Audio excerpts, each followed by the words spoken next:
મિત્રો અંગ્રેજી બોલતી વખતે તમે આ શબ્દો ક્યાંક ને ક્યાંક સાંભળ્યા જ હશે. In front of, behind, between, અમંગ, in, on, over, about, towards. આ બધા શબ્દોને કહેવાય શું ખબર છે? પ્રિપોઝિશન્સ.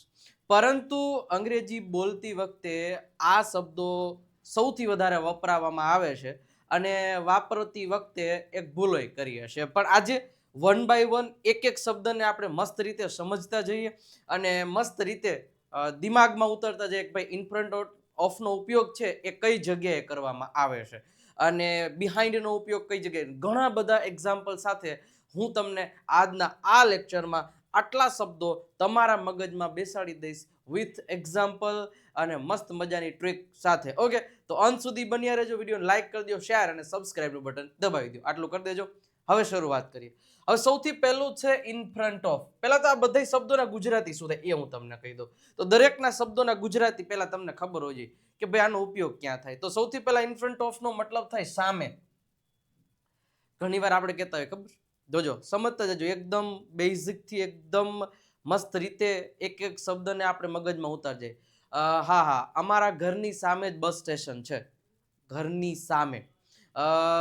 મારો ક્લાસ નિયતિના ક્લાસની સામે જ છે.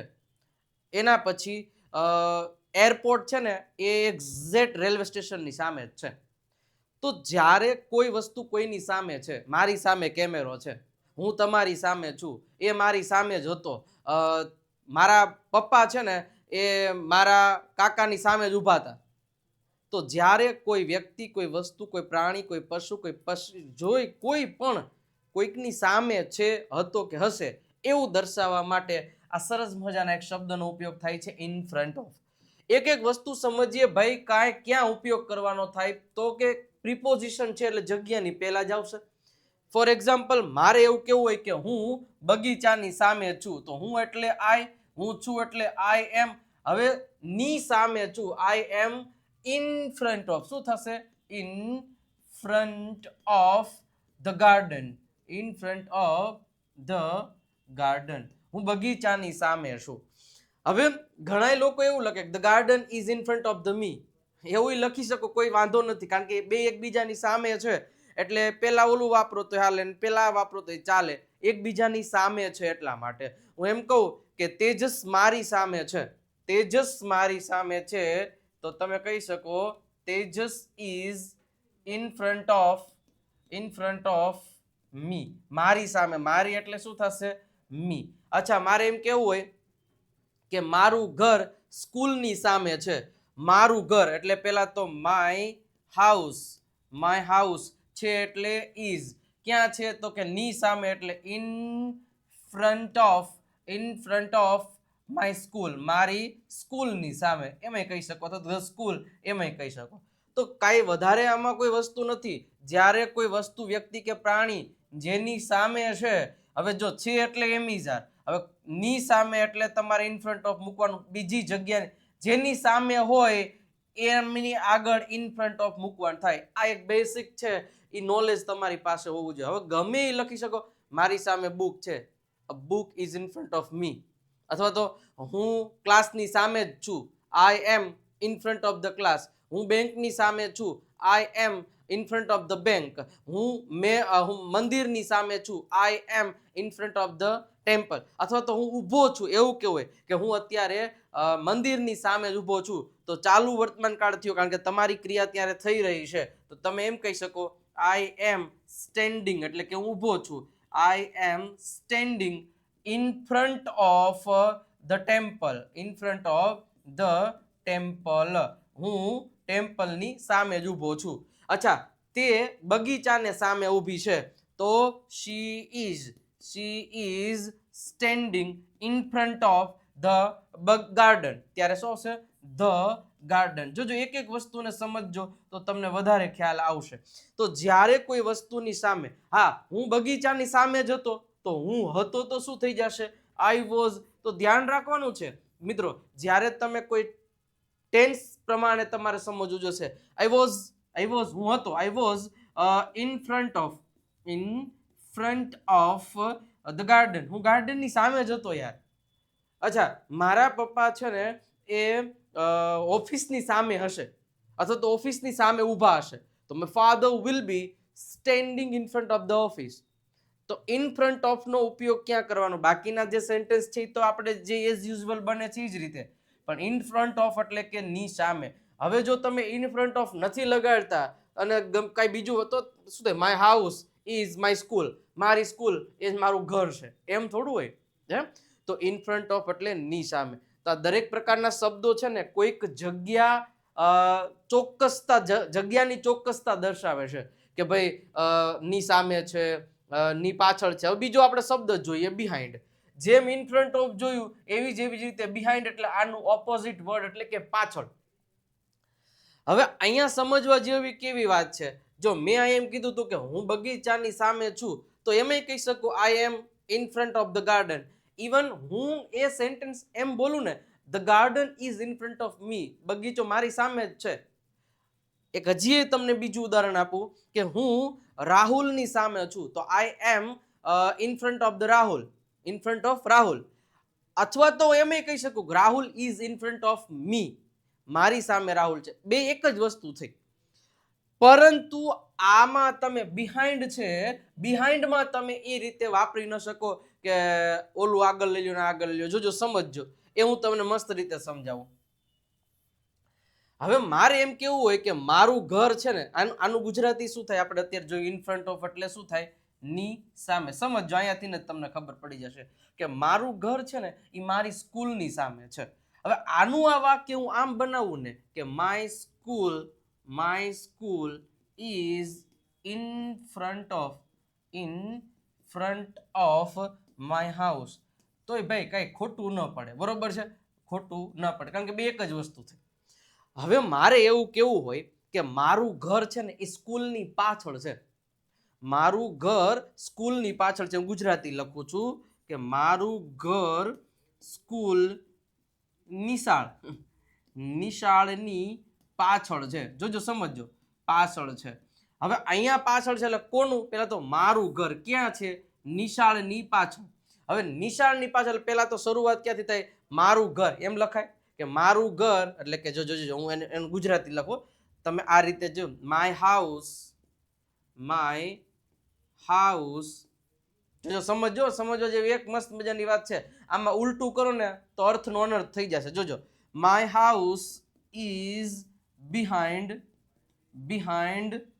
School, behind the school. મારું ઘર નિશાળની પાછળ છે. એટલે તમે એક વસ્તુ નોટિસ કરી કે આ સ્કૂલ છે, આ સ્કૂલ છે અને એની એક્ઝેક્ટ પાછળ છે ને એ મારું ઘર છે. આ મારું ઘર છે, ઘર. અને આ શું છે? સ્કૂલ. એટલે સ્કૂલ આગળ છે ને એની પાછળ ઘર છે. સમજ્યા તમે? ઓકે.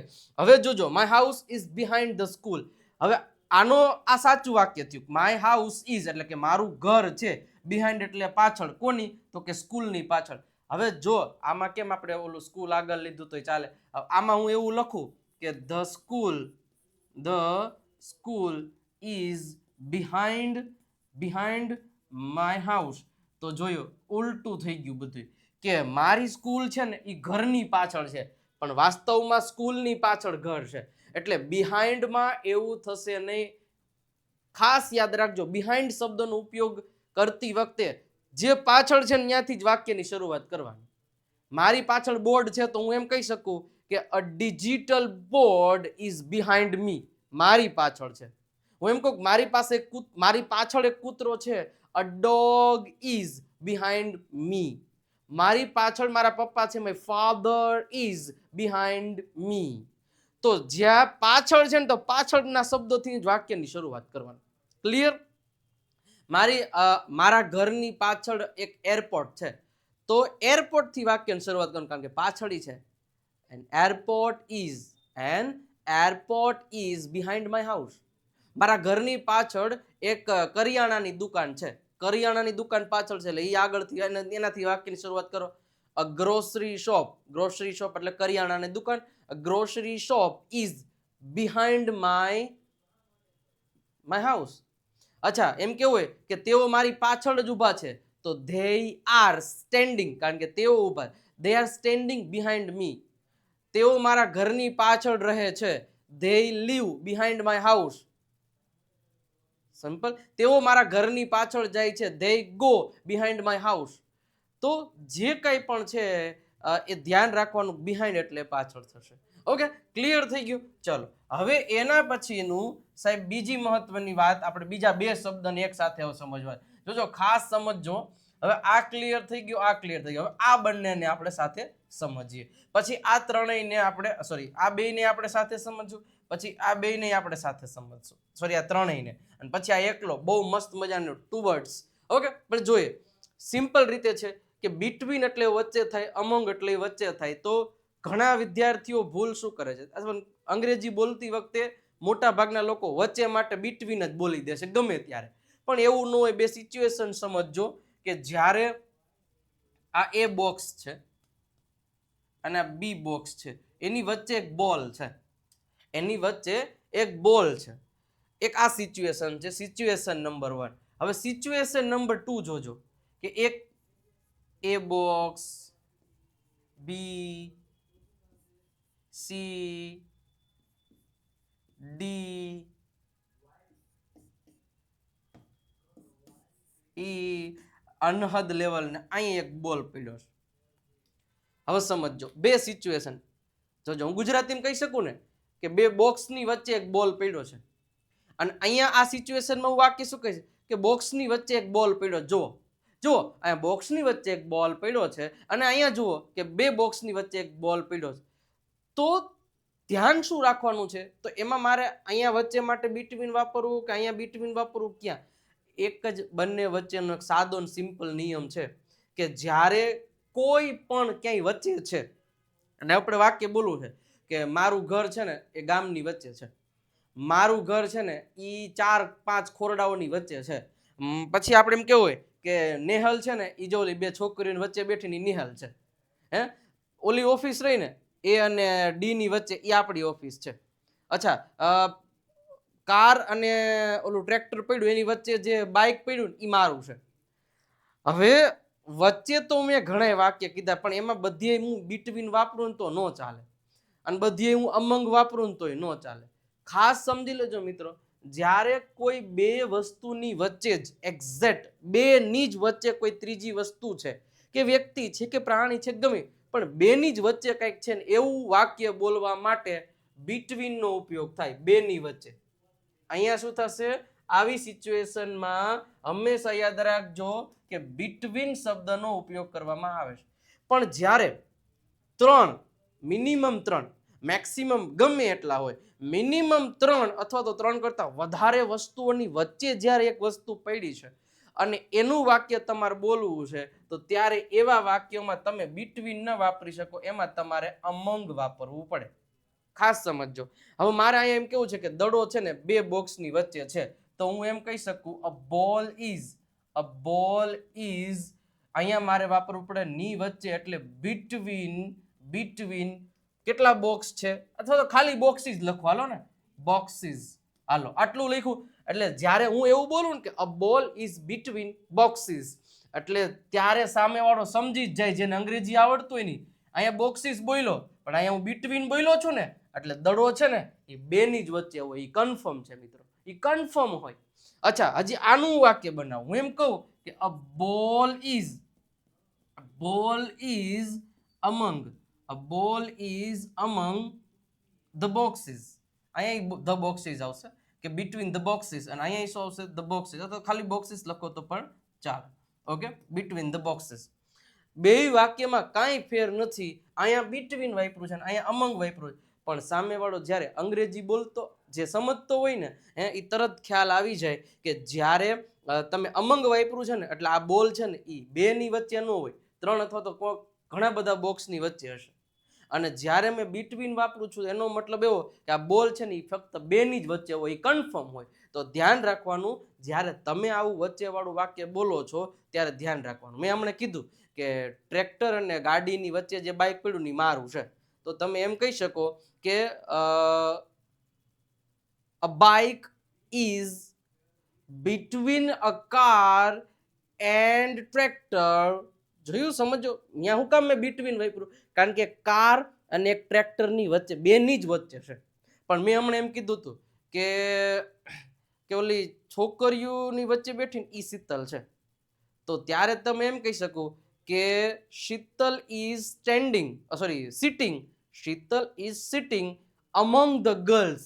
અમંગ ધ ગર્લ્સ શું કામ બોલ્યો? કારણ કે અહીંયા એક છોકરી નથી, બે છોકરી નથી, પણ ત્રણની વચ્ચે, એકની છોકરીની વચ્ચે ન જ હોય, બેની વચ્ચે નથી, પણ એક કરતા વધારે છોકરીઓની વચ્ચે છે, એટલે ત્યાં મેં અમંગ વાપર્યું. બસ એટલું જ યાદ રાખો કે સેન્ટેન્સ તો તમે બનાવતા ખબર હોય, પણ બિટવીન અને અમંગનો ઉપયોગ ક્યારે કરવો. ઓકે, હવે મારે વાત કરવી છે ઇન અને એટની. ઓકે, પણ એની પહેલા જો સાહેબ આવી જ રીતે તમારે મસ્ત રીતે મારી સાથે કોન્ફિડન્સથી અંગ્રેજી બોલતા શીખવું છે, અને હું તમને ગેરંટી આપું છું કે આ કોર્સમાં તમે જોડાઈ જાઓ.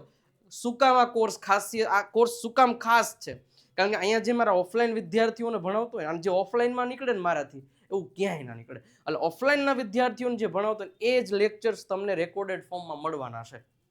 મારો જે ઓફલાઈનનો 3 મહિનાનો કોર્સ છે એ તમને અહીંયા ફક્ત ને ફક્ત આખું વર્ષ મળવાનું છે, અને 1999 રૂપિયા જ ફક્ત ને ફક્ત પ્રાઇસ છે.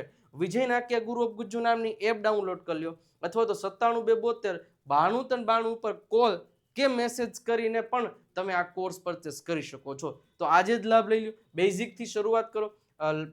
શરૂઆત કરવામાં આવશે ટેસ્ટ પ્રેક્ટિસ શીટ્સ, આની ખાસિયત એક આ છે, અને એક છે 4 PDF જે પ્રેક્ટિસનો માહોલ, બધી વસ્તુ તમને આમાં આપી દેવામાં આવશે, ને જે ઓફલાઈન ક્લાસનો માહોલ છે ને ગજબ લેવલનો છે.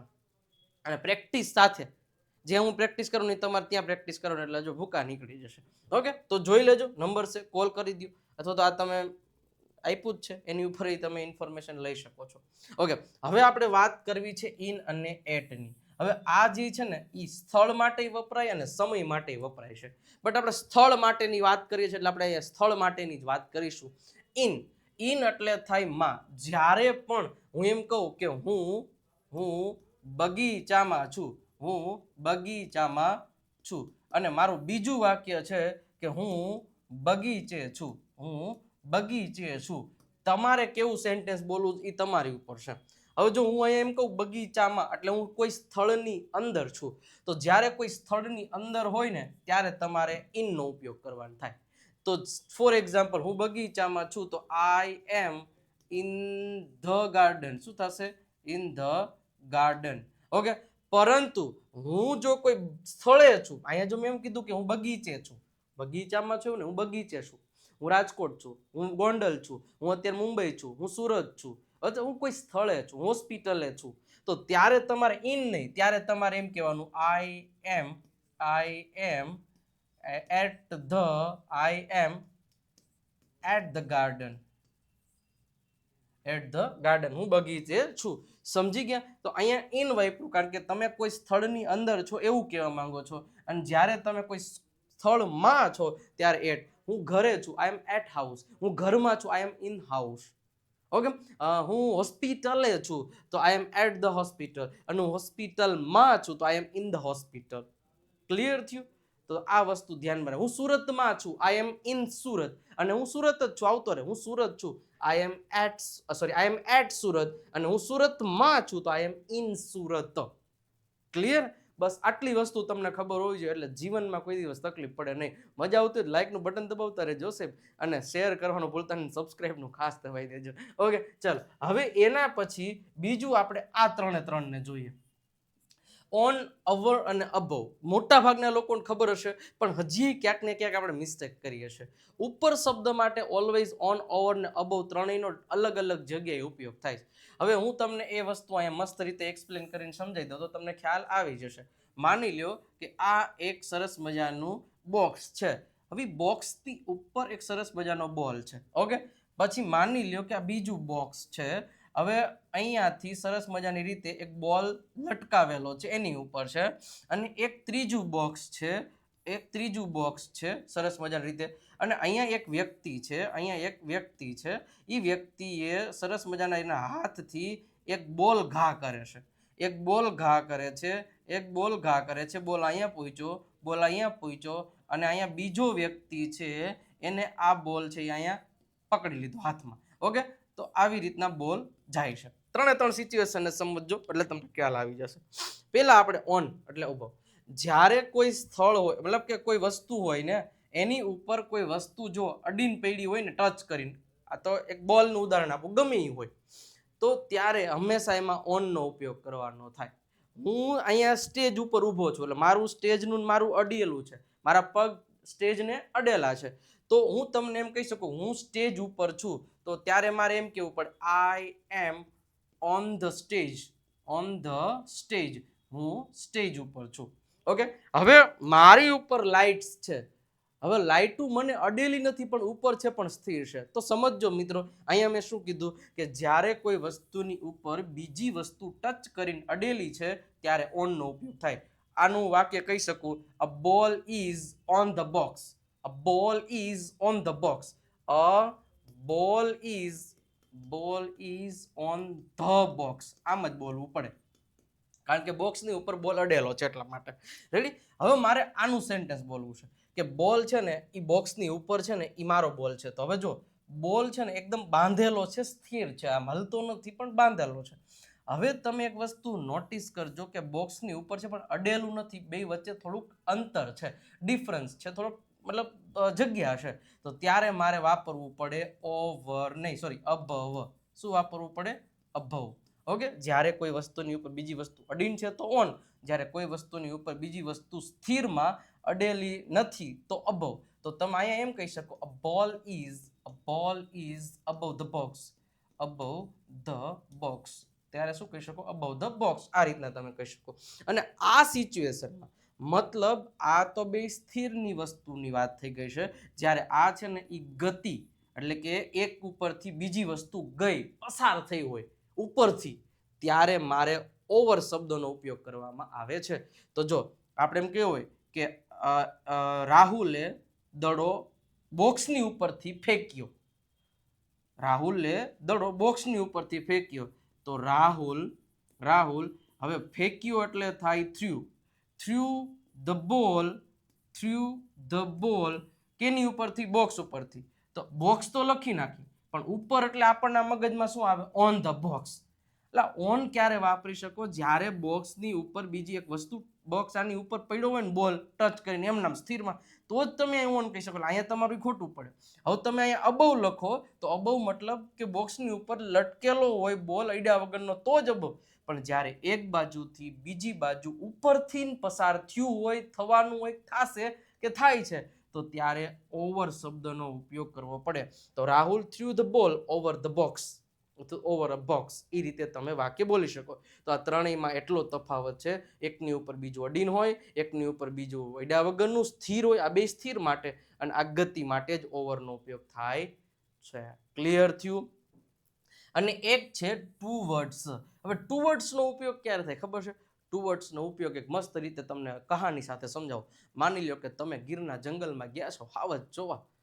ગીરના જંગલમાં જ્યારે તમે હાવજ જોવા ગયા હોય અને ગીરની પહાડીઓમાં આવીને મસ્ત મજાની રીતે હાવજને ગોતો છો, અને અચાનક તમારી સામેથી ડાલા મથો હાલ્યો આવે છે ગર્જના કરતો કરતો. હાવજ ગરજે ગીર કાંઠાનો કહેરી ગરજે. હા, તો એ સામેથી હાલ્યો આવે છે ને હું તમને ફોન કરું કે ક્યાં છો? એ સાહેબ, હું અત્યારે ગીરના જંગલમાં સિંહ જોવા આવ્યો છું અને મારી સામે સિંહ હાલ્યો આવે છે. મતલબ શું? મારી તરફ, મારી સામે, મારી બાજુ, આપણે ગમે એ શબ્દ વાપરી, આપણી તરફ કોઈ વસ્તુ હાલી આવતી હોય, એવું નથી કે આપણી જ બાજુ, કોઈ વસ્તુ બાજુ કોઈ વસ્તુ હાલી આવતી હોય, એની બાજુ જતી હોય, ત્યારે ટુ વર્ડ્સનો ઉપયોગ કરવામાં આવે છે. તો તમે શું કહેશો? Sir, a lion is coming, એક લાયન સિંહ આવી રહ્યો છે મારી તરફ, ટુવર્ડ્સ મી. ટુવર્ડ્સનો મતલબ થાય જ્યારે આપણી હમક્ષ હાલ્યો આવતો હોય, ડાલા મથો કેહરી આમ તમારી સામે હાલ્યો આવતો હોય, પગ મંડે ધ્રુજવા પણ હાલ્યો આવે છે. હા, તમે એમ કહી શકો કે છોકરો મારી તરફ દોડીને આવી રહ્યો છે, a boy is coming towards me, મારા તરફ હાલ્યો આવે છે. તો જ્યારે કોઈ વસ્તુ, કોઈ વ્યક્તિ કે કોઈ વસ્તુ કે પ્રાણી પશુ, કોઈ વ્યક્તિ વસ્તુ પ્રાણી પશુ તરફ જઈ રહ્યું હોય કે જઈ રહ્યું હતું કે જઈ રહ્યું હશે, તો ત્યારે હા આપણે એમ કહેવાય કે ગઈકાલે છે ને મેહુલ છે ને ચોટીલા તરફ જઈ રહ્યો હતો, મેં એવું લાગ્યું હતું. તો Mehul was going towards the Chotila, towards Chotila, તો ની તરફ જઈ રહ્યો હતો. તો તો ત્યારે ટુવર્ડ્સ શબ્દનો ઉપયોગ કરવાનો હોય છે. ક્લિયર થયું? તો બસ આટલા શબ્દો મસ્ત ટોપિક સાથે મેં તમને સમજાવ્યા, અને આ બધા એટલા શબ્દો ઇમ્પોર્ટન્ટ છે કે ક્યાંક ને ક્યાંક તમને વાપરવામાં આવશે. તો ખાસ મિત્રો આ શબ્દોને મસ્ત રીતે જોતા રહેજો, અને આવી જ રીતે અંગ્રેજી શીખવા માટે સબસ્ક્રાઇબનું બટન દબાઈ દો. અને આ બધાય શબ્દો છે ને મેં આમાં મસ્ત રીતે એક્સપ્લેન કરેલા છે એક્ઝામ્પલ સાથે. એવા તો ઘણા બધા શબ્દો, અને ત્યાં ફોટા સાથે સમજાવેલું છે. તો દેવ સત્ય બુક છે ફક્ત 349 રૂપિયા છે. ધોરણ 5 થી કોઈ પણ ઉંમરનો વ્યક્તિ છે ને એ આ બુકથી અંગ્રેજી શીખી શકે, કારણ કે જે રીતે મેં સમજાવ્યું ને એનાથી તો ક્યાંય ડીપમાં મેં અહીંયા શુદ્ધ ગુજરાતીમાં કાઠિયાવાડી ભાષામાં લખાણ લખેલું છે.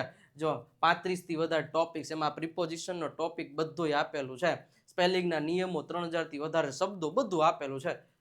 નંબર આપ્યા છે, આ નંબર ઉપરથી તમે આ બુકનો ઓર્ડર કરાવી શકો. 97 272 93 92 પર કોલ કે મેસેજ કરી અને તમે આ બુકનો ઓર્ડર કરાવી શકો છો. ઓકે. અને એક છે ઇંગ્લિશ ચેમ્પિયન PDF કિટ. મિત્રો ફક્ત 299 રૂપિયા છે. પ્રેક્ટિસ માટેનો માહોલ જબરજસ્ત જામશે, તો આને પણ તમે ઓર્ડર કરાવી શકો છો. ઓકે. અને સાથે સાથે આપણું ઇન્સ્ટાગ્રામ અકાઉન્ટને જો તમારે રીલ્સ દ્વારા અંગ્રેજી શીખવું છે તો વિજય નાક્યા ઇંગ્લિશ ગુરુને ફોલો કરી દેજો, વિજય નાક્યા ફેસબુકને ફોલો કરી દેજો, અને આપણી વોટ્સઅપ ચેનલમાં નથી જોડાના, જોડાઈ જાઓ. રોજની લિંક બધી વસ્તુ અહીંથી મોકલવામાં આવે છે. અને વિજય નાક્યા ગુરુ ઓફ ગુજ્જુ ટેલિગ્રામ અને એક ગુરુ ઓફ ગુજ્જુ નામની ચેનલને સબસ્ક્રાઇબ જરૂર કરી દેજો. નંબર તમને આપેલો 97 272 93 92 ઉપર કોલ કે મેસેજ કરીને તમે વધારે ઇન્ફોર્મેશન લઈ શકો છો. કેવો લાગ્યો આજનો લેક્ચર? મજા આવી કે નહીં? એક કમેન્ટ સેક્શનમાં કહેતા જાજો કે વાહ મોજ પડી ગઈ. બસ આ એક સેન્ટેન્સ લખી દેશો. આ જે સેન્ટેન્સ લખવાનું છે કે વાહ મોજ પડી ગઈ સર, આ એક સેન્ટેન્સ લખી દો તો મને આનંદ થશે. ઓકે. મળીએ છીએ મિત્રો નેક્સ્ટ લેક્ચરમાં. જતા હજી લાઇકનું બટન ન દબાવ્યું તો દબાઈ દેજો, સબસ્ક્રાઇબનું ખાસ, અને તમારા મિત્રો સુધી શેર કરી દેજો. કાંઈ નહીં તો દિલડું તો મૂકતા જાઓ. મળીએ છીએ નેક્સ્ટ લેક્ચરમાં. ત્યાં સુધી આવજો. Bye bye.